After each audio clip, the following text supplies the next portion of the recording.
खुदावंद मसीह में आप सब पर सलामती हो। आए कलाम मुकद्दस से पढ़ते हैं मुकद्दस मत्ती की अंजील 18 बाब 19 और 20 आयत। कलाम मुकद्दस में लिखा है, फिर मैं तुमसे कहता हूँ कि अगर तुम में से दो शख्स जमीन पर किसी बात के लिए जिसे वो चाहते हों इत्तेफाक करें, तो वो मेरे बाप की तरफ से जो आसमान पर है उनके लिए हो जाएगी।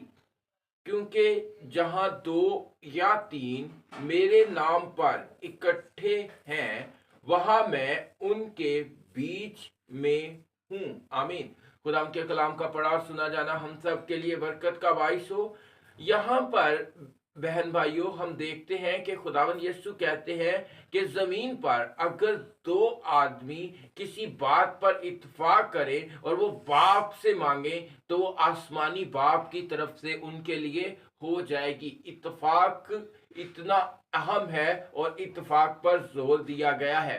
और दूसरी अगली आयत 20वीं में खुदावंद यीशु मसीह कहते हैं कि अगर दो या तीन मेरे नाम से इकट्ठे हैं, दो या तीन मेरे नाम से इकट्ठे हैं, तो मैं उनके बीच में हूं। उनके बीच में हूंगा नहीं, बल्कि उनके बीच में हूं। तो अगर हम भी अब किसी चीज को चाहते हैं तो हमें इकट्ठे रहने की जरूरत है, फैमिली में, माशरे में, और इसी तरह से खुदावंद इकट्ठे रहने की जो है वो हमें दावत देते हैं अपने गिरदो दुआ में, ताकि हम एक बेहतर जिंदगी के काबिल हो जाएं और खुदा की मर्जी को जमीन पर पूरा कर सकें। क्योंकि खुदा की मर्जी ये है कि जमीन पर इंसान जो है इकट्ठे रहे।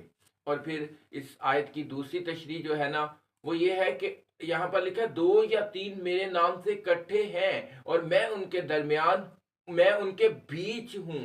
तो एक तशरीह इसकी ये भी है कि अगर हम अपने अंदर हमारी सोच, हमारे ख्याल, हमारी ख्वाहिशात एक साथ है, हमने एक इरादा कर लिया है कि खुदावंद के साथ चलना है, तो खुदावंद हमारे अंदर है। God bless you all.